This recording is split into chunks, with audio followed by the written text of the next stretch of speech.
Thank you for joining me for another episode of Trip Report. On today's episode, I'm going to talk about Psilohuasca.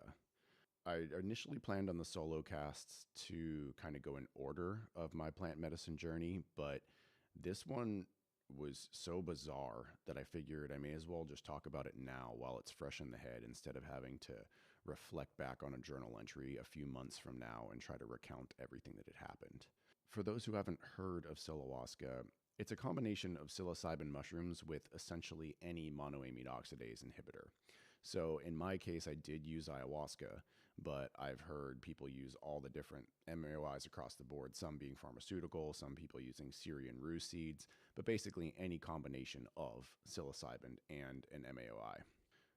This was always kind of fascinating to me because the reason that psilocybin is the quote unquote perfect psychedelic is because it doesn't require an MAOI to act on the body like DMT does. So it always was kind of bizarre to me to combine an MAO inhibitor with psilocybin, but I had heard several reputable people who I trust tell me that it was their favorite psychedelic that they've ever done. So that kind of moved it to the top of my bucket list. So I guess the best place to start is with set and setting. So as for the mindset, I was in a pretty good place. I have been in a pretty good place lately, thanks to that reset that I got from the 5-MeO DMT research study that I had participated in. Between a very horrific 6-gram mushroom experience that I had a little over 2.5 years ago now, I was honestly, that scared me away from all psychedelics for a while, especially mushrooms. And then whenever I was finally ready to dive back in and try to do ayahuasca, hoping to get away from or hoping to avoid the negativity that came from that mushroom experience, ayahuasca just made that same experience 10 times worse. So I was honestly to the point where I debated never doing any psychedelic again. And I was very much on the fence about doing the 5-MeO. And I'm very glad that I did, because that did seem to hit a reset button that I had needed. And then a few weeks later, I did ayahuasca again. And that was a very beneficial experience. And it was actually at the end of that ayahuasca ceremony, or the end of the share circle the next day, that the facilitator had mentioned that she was now selling bottled ayahuasca pure vine as a tincture. And so that's what I used as the MAOI for this experience. So mindset was great. Although it had been over 2.5 years since I had any experience with psilocybin, I felt that I was ready for it again to get in there and say my piece. So I was ready for the experience, at least in the way of mindset. When we get to setting, I couldn't have asked for a better setting. So for my lady's birthday, we decided we wanted to go camping. And for a long time now, I've wanted to go camping in Joshua Tree on a new moon, because I've seen the stars in the high desert at various phases of the moon, but never at a new moon. I've never seen that cloud of the Milky Way galaxy mixed in above the stars in my entire 37 years on this planet. So it was a goal of mine to get up there during the new moon, and it just happened to work out that the new moon was a few days before her birthday. So we booked a campground at Joshua Tree, and I think it was like a Monday night into a Tuesday night, so not too crowded. Actually, I do have here, this was 10/24/2022, so a couple weeks ago.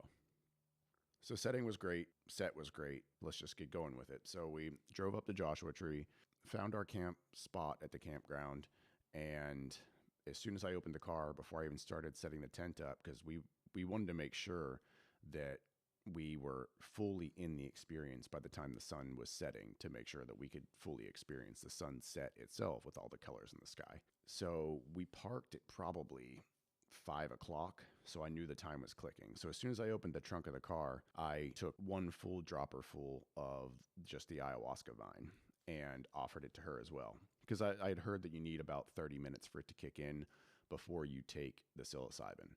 So we both took the dropper full and then started setting up the campsite. So pitched the tent, got all of our stuff unloaded, got all set up, and then about 15 minutes later consumed the psilocybin. Now, I was running low on my stash of psilocybin, but I still had a chocolate bar that a friend had given me at one of the previous veteran walk and talk events. And he had said that the bar itself was 4 grams, but I've always been skeptical about chocolate bars that are one piece that you break different pieces up into, because I don't trust that the mushrooms are evenly distributed throughout that bar. I don't know that there's any way to make sure that they are evenly distributed in there. So, I broke it up and I essentially consumed what by the bar and the pieces was 1.5 grams, which is it's pretty low for me on mushrooms. Like I've said before, I always try to do it minimum 2 grams, and then I throttle up from there based on how powerful I want the experience to be. But I was adding a new layer to this experience with the ayahuasca. And like I said, I had had just a hellish experience with 6 grams of mushrooms 2.5 years ago. So I figured best to tread lightly, and I would rather have a light experience than too heavy of an experience. So like I said, with all the pieces that I ate from the bar, I would guess it was about 1.5 grams, and I'm pretty sure she did the same. So consumed those, and we decided to take the dog for a walk. So just wandered off one of the random paths that go out of the campground, and they all go through the amazing, rock formations and everything else. So we just started walking back aimlessly just into the desert and watching the sun start to set. Pretty quickly all around us, we were just surrounded by immense color. I mean, every shade of purple, pink, blue you could even think of. It was unbelievable, and not a single cloud in the sky. So it made it even more trippy to have 360-degree views of just desert and then different colors every different direction that you looked. So that was cool, and the yawning definitely started to kick in. So I knew that I was getting there, and I mean, the yawning kicked in pretty quickly. So we turned around and started to head back to the campground just to make sure we didn't get too deep into the desert before, or like when things got too heavy. So we came back and walked through the campground up to the entrance to the campground itself. And as we started to get up there, the yawning was getting heavier, and I started to get super cold. It was definitely colder in the high desert than it was down in the city, but I think we were in the 50s, and I felt like it was the 20s. Like I just had this really just bone chilling cold to me. So I knew something was coming on, and that this was more than just being underdressed or something like that. So we are just continuing to stroll a little bit, and the sun is setting even more. Colors are getting more vivid. The yawning is still going. And then it was just like all at once it snapped, and I was full blown tripping. So she and the dog looked HD, cartoonish, but crystal clear, very like LSD looking, kind of hard to explain. But then everything around me was just very cartoonish and HD and bizarre. And I felt like I was in an alien world at that point. So I was like, okay, I am 100% in this, but I just kept getting colder and colder and colder. And this is with a thermal shirt, a jacket, a beanie, 2 pairs of pants. I was more than dressed for this, but I was still just getting this bone-chilling cold to me. And then I looked off in the distance and saw one of the big rocks that's in Joshua Tree, and everything looked like it had like hieroglyphic patterns on it. So very bizarre, but I was for sure tripping at this point. So I told her, I think we need to head back to the campground. This is starting to get heavy. I'm getting cold, and I think I need to be sitting down for this where we're at this point. So we make our way back, and we had some like zero gravity chairs there that we kicked back in, and we're just watching the sky. She threw a blanket on top of me to kind of warm me up, and I also had a USB heating vest, which I highly recommend those. Even if you're at home having a plant medicine experience, it's so nice to have. It's essentially like a heating pad that wraps your whole upper torso, and it just makes it so much better whenever those chills kick in. So I had that on, a blanket over top of me, and it was just sitting there, and we were watching the sky continue, the sun continue to set and the sky continue to dim. And I feel like it's the first time in my life that I've actually paid attention to the transition from sunset until the stars were out. So it was as the sky kept getting a darker and darker shade of blue and purple into black, and we saw one by one more and more stars pop up until the entire sky was lit with them. And as we were watching, out of nowhere, my leg just started violently shaking. And I just kind of like, I stopped it at first, then it just started again, and it would just start shaking violently. And she was like, "Are you okay?" And I said, "Yeah." And I think what made me not so worried about this was I've been awarded the opportunity to shadow some underground psychedelic assisted psychotherapy practitioners over the past few months. And I've been able to watch other people's bodies purge trauma in all these different ways. And in several of the sessions, it looked as if the person was full blown having an exorcism. So it's pretty widely known that when the body is purging trauma, it can do it in multiple different ways, and one of them is tremoring, shaking, etc. And that was for sure what was going on with my legs. So I finally was just like, let it be. And I was just going through these cycles of just my legs from pretty much the hips down shaking violently, and then they would stop. And she'd asked me again, "Are you sure you're okay?" And I was like, "Yeah, I'm totally fine. Like, I'm not worried about this at all. It needs to happen. My body's trying to get rid of something." And it had gone on for maybe 5, 10 minutes. And then I just realized that even being in the zero gravity chair, I wasn't laying completely flat. And I realized that I needed to just check out. So I told her, "Hey, I don't want to, ditch you, leave you alone, since this is like celebrating your birthday kind of thing, but I need to go lay down and just let go." So I told her I'm going to go in the tent, and she said, "Okay, yeah, you do whatever you need to do." So I hopped in the tent, laid flat on my back, music playing, and the music sounded unbelievable. So I was for sure in this, and I was getting that high dosed psilocybin or, moderate dose ayahuasca, that exactly what I wanted with the music. So that came in, sounded great. I was just, going for that ride. And then, like I said, I just let the body do what it needed to do. And so the tremors began again. And they started to shake a little more violently. And interestingly, the first message that came through was, "Thank you for giving us together," saying like psilocybin and ayahuasca, "the opportunity to team up and heal your body." And it was like, ayahuasca itself has been given the opportunity to try to heal me. Psilocybin has been given its own separate, time to heal me. But they had said like, "Thank you for allowing us to team up and get in here and get the work done." So I sent some gratitude, said, "You just do what you have to do and I'll get out of your way." And the tremors, the cycle of them just started, and they just continued to go. It seemed pretty much confined to like the hips down. It was only leg shaking, which I don't know what the reasoning is for that. And I don't know now that I can figure out what it was, but it was just like the hips to the feet that would just tremor. And it was like a pattern, the way that it was tremoring too. It wasn't just random tremors. Well, sometimes it was random, but sometimes it was very methodical. I don't even know the way to explain it. Like, that it was just patterns of how the legs were tremoring. And it would tremor and everything would lock up super tight. And it was like that it was super stressful. And then everything would just relax. And when it would relax, my whole body would just let go. And I would like melt into the mat below me. And it was just this sense of calm and comfort. And I knew that something had been let go. And then I would get a deep breath in, and that would start all over again and go right back into I know that from the outside, it probably looked scary if somebody had seen what was going on, because it was like violent shaking of my legs. And I mean, it looked like I was having a seizure or something. And so she did end up coming in the tent, and a few times and said like, "Are you okay? Are you okay?" And I was like, "Look, I know that this looks crazy, but all I can tell you is that I feel as if I'm being healed, and what is happening needs to happen." So she was just like, "All right, well, you let me know if you need me, and you keep going with it." So the dog was in the tent with us too, and he came up and laid down between both of us. And I think at one point my arm had kind of brushed up against him, and I could feel his fur on my arm, and got a flash, and it had shown me him as a puppy. And when I got him, it was a very interesting situation, because I was raised without pets and had this weird irrational fear of dogs whenever I was a young child.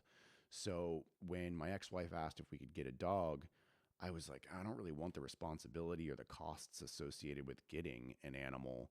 But I mean, if you want one, like, as long as you're going to clean up after it and buy the food and everything, then yeah, we'll do it. Her friend was the one who had the litter of dogs, and she was like, "Let's go down and see the puppies." So we went down, and I think there were 3 left, 2 females and 1 male. And she had said that her dad always told her get female dogs.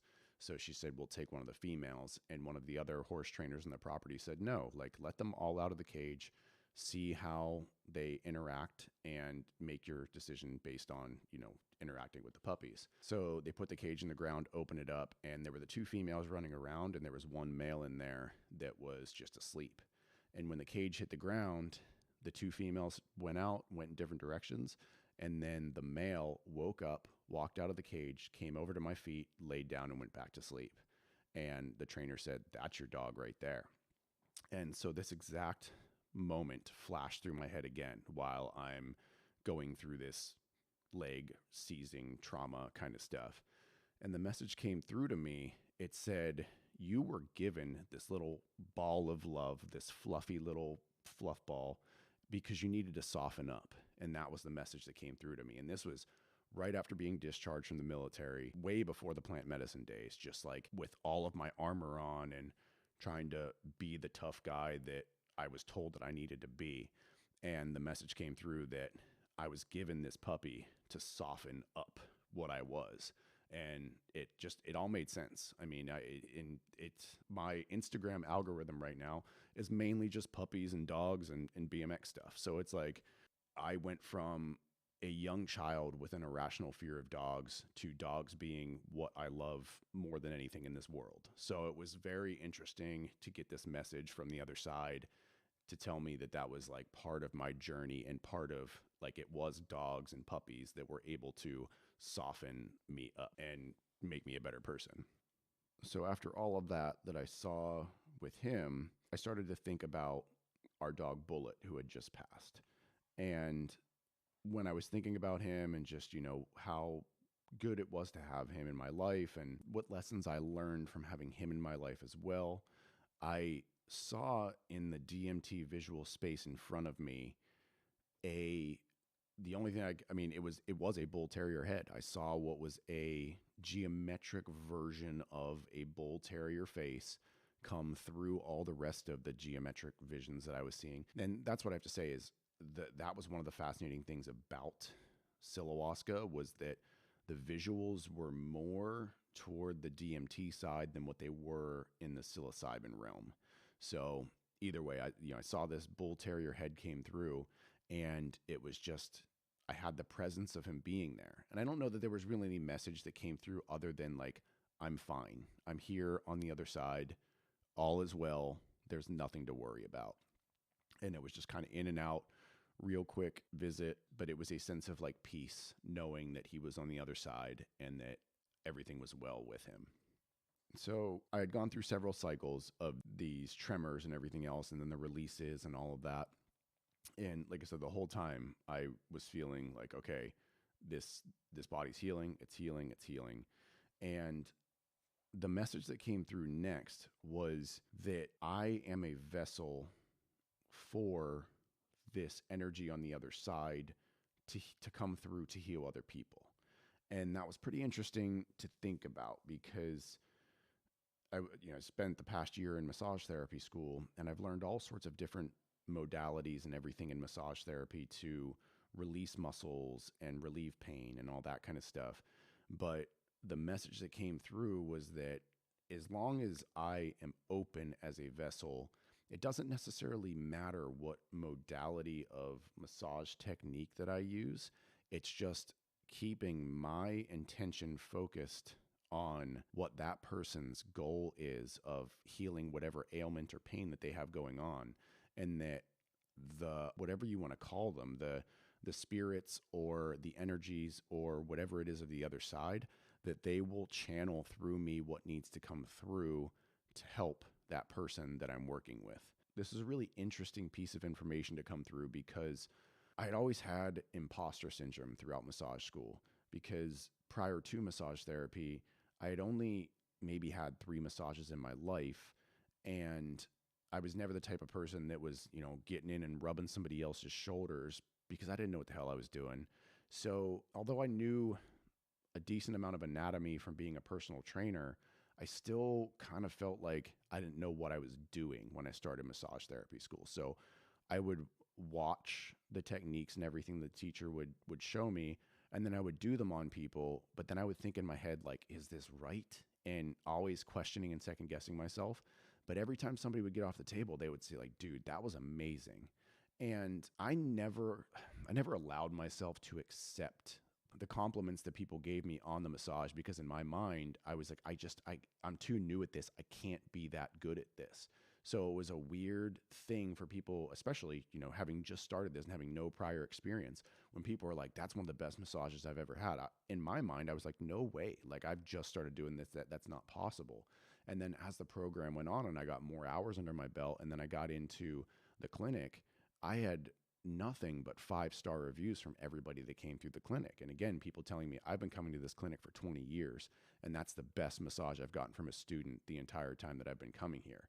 And again, for some reason, I just couldn't allow myself to accept that.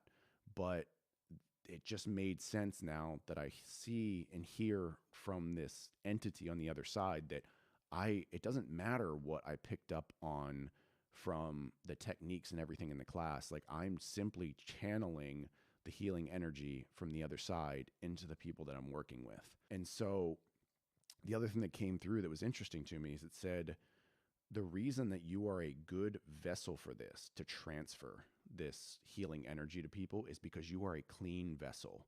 And what it said was, the reason that you did so well in massage therapy is because you made yourself a clean vessel before you got here. I've been on, such a strict diet for the past several years, and I have very limited alcohol. I don't smoke cigarettes. I fast regularly. I spend plenty of time in the sauna, all of these things to have a very clean and clear body. And what it said was, you, by maintaining this clean, clear body, are a perfect vessel to channel this energy through.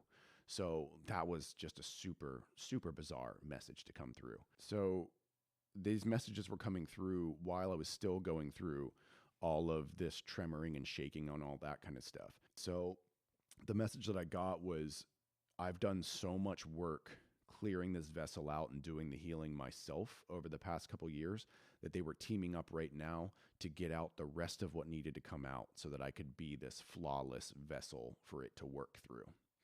And one of the more interesting things that I heard while shadowing the psychedelic-assisted psychotherapy practitioners was, he had said to one of the participants, he said, it's self, family, tribe, and nation.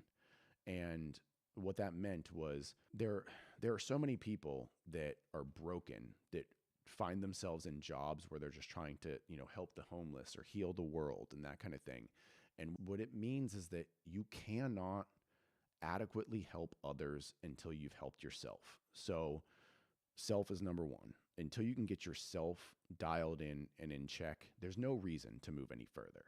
So once you do have that done, family's number two. So once you feel like yourself is dialed, you can move on to help your family. And until your family is dialed in, you shouldn't move on to the next one, being tribe. And that's friends or whoever's just beyond family, all your close ones. And then from there, you can move on to the nation to help each and every person that's around you. But you can't jump any of those steps. Like, you are number one, and until you are in check, you shouldn't try to help anybody else, because you're just going to suffer if you're putting your resources into others when you need them for your own good.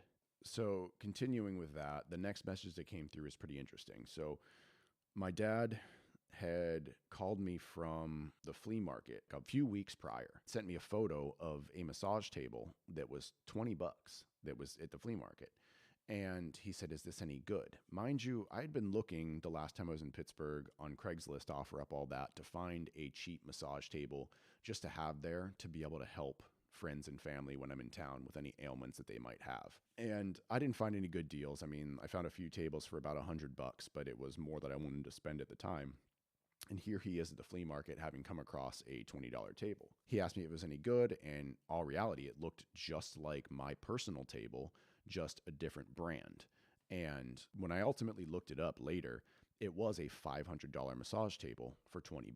And so I had asked him, well, what's wrong with it? Because yeah, that's a killer deal. And the lady had said, oh, it was inherited from somebody had passed away and it was part of the trust and they were just trying to get rid of it. And clearly she had no idea what she had. Well, long story short, the next message that came through was it almost like laughed at me. And it was like, you think that it's a coincidence that your dad found that massage table at the flea market? You think it's a coincidence that there weren't hundreds of other people that walked by it before your father did and didn't buy this $20 table that they could have turned around and sold for $300?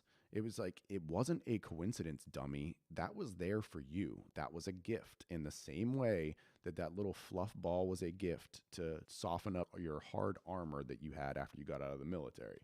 So that was super interesting. And then the message came through and it had said that it was providing me all of the necessary tools that I needed to help humanity. It was over the past few months, I've had the opportunity to shadow those therapists. It's something that you can't do, right? Because the whole psychedelic assisted psychotherapy thing is just underground right now. There's no real formal education available while these things are still in the Schedule 1 category. So for me to have this opportunity, it's something I couldn't pay for if I wanted to.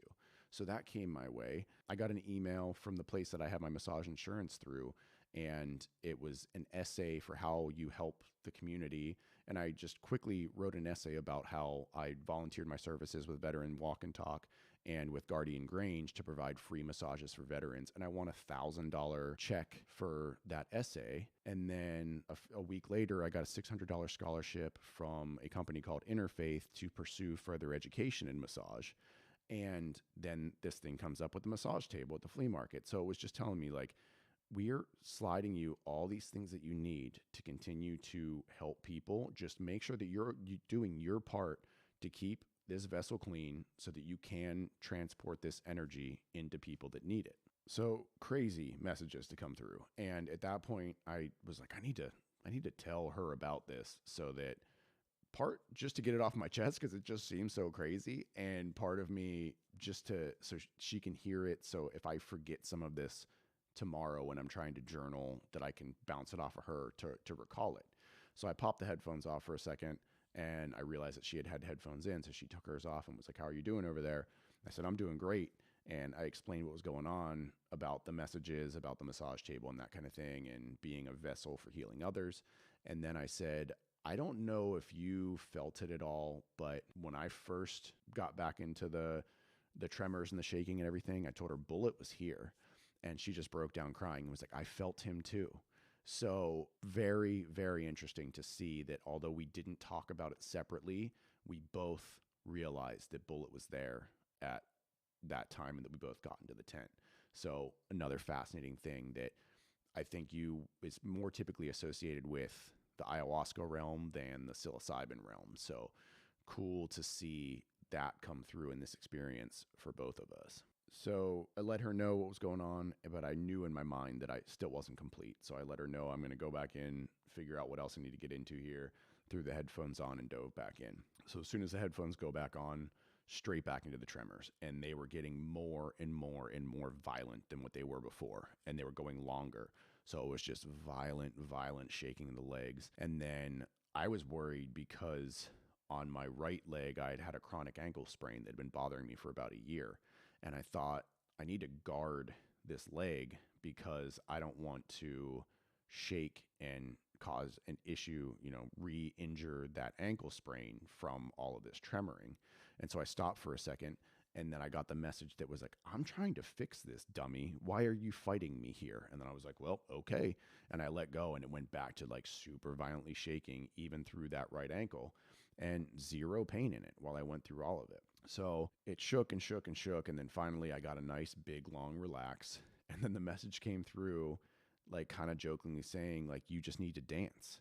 And when, I don't remember what song was on, but then my legs started moving very rhythmically in ways that I could not duplicate if I wanted to. So it was like, it was making my legs dance to the music in just super bizarre ways, and went through in all kinds of weird different patterns. And then same thing, it would relax and I'd feel super relaxed, and it would go back into dancing again and relax. And so it was nice because it was more fun to dance than it was to have violent shaking tremors. So it went through, and then my legs stopped, and I started to warm back up again. All the coldness started to go away. And then I couldn't lay down anymore. Something had told me I just needed to sit up.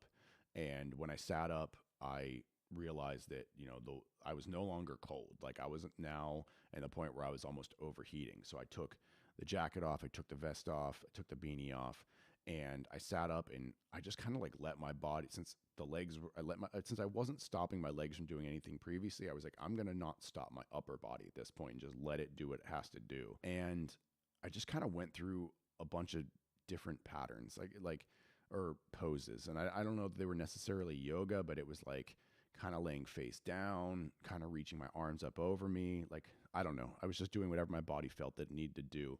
And I was just going through various breathing patterns. Again, nothing that I was trying to duplicate. I just let my body do what it had to do.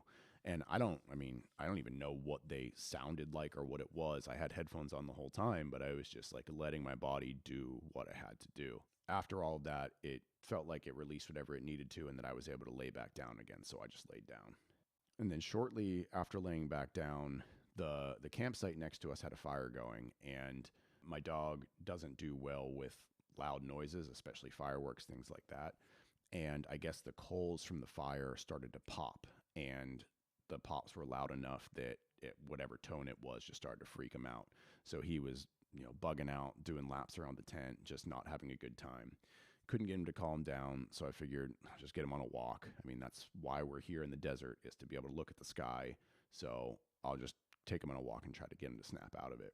So walked out, and the sky was unbelievable. I mean, I thought I saw a good amount of stars before I went in the tent the first place, but it was exactly what I wanted to see. The Milky Way galaxy, clouds, tons and tons of stars, just crazy stuff. So although it was cool, I was still kind of tripping too hard to be able to focus. Like, I would look up at the stars and they would kind of blink in and out, and it was almost like difficult for my eyes to focus on the sky, on the stars. So I just focused on walking him, got him on, decent couple of laps out to the road and back, and then took him in the tent, and he was still bugging out. And I had brought a couple of treats with me with some calming pills in them. And so I gave him those, and he still was just bugging out for 5-10 minutes. So I figured probably best to get him on another walk. Hopefully those things would kick in. And I told her, I was like, hey, we're in Joshua Tree to experience this, to look at the sky and everything. And I was like, I'm going to take him on a nice long walk. I mean, I'd be happy if you would join me, but if you got to be in here and do your thing, I get it. And she was like, no, I'm good. Let me get up and do this, because we're obviously not going to sleep if he's awake. So let's just get him out there and try to tire him out. And so we had a nice long, probably hour plus walk back and forth through the campground. And, at probably midnight, and I had some apples in the car, and it was just unbelievable how good fruit tasted as we walked back through there. And at this point, I was on the backside of it. I could focus in the sky. It wasn't painful to stare up. I don't want to say painful. It wasn't difficult to stare at the stars like it had been previously. So, we just walked back and forth for like an hour, maybe hour and a half, and rode out the rest of the experience. And so, we got back to the tent, laid down. He calmed down finally. I listened to a couple more tracks. The visions kind of had stopped, but the music still sounded really good. Got those last couple of new tracks I had added to the playlist on, listened through those, realized that those were awesome additions to the playlist. And just kind of dozed off to sleep from there. That's pretty much the summary of the experience. But woke up the next morning and went on a legit hike through Joshua Tree, through all the rocks and everything. And like I said, I had the chronic ankle sprain for some time and was worried about going too far or getting too aggressive in the desert, and had zero pain in my ankle through all of that. So actually, I still don't think I've had any ankle pain since then. So it's pretty interesting that I had that message while the leg was shaking that, hey, I'm fixing this for you, let it happen. And I honestly, I really do think that everything has been pretty good, knock on wood. Yeah, so that being said, Psilohuasca, very, very interesting one. with a pretty light dose at only 1.5 grams, and then one small tincture of ayahuasca, it was a pretty profound and healing experience for me. Um, Definitely one that I will do again. And like I said, very relieving for me after having such a terrible time with mushrooms that I was so scared of them for so long. It was a very comfortable kind of welcoming back to that realm. So, yeah, hope you guys enjoyed this one. It was very, very interesting. So, yeah, now that I got this one out here, I'll probably get back on track with ayahuasca 3 and 4 being my next solo cast. Until then, thanks for joining me. I really appreciate you all listening. Take care. Love you guys.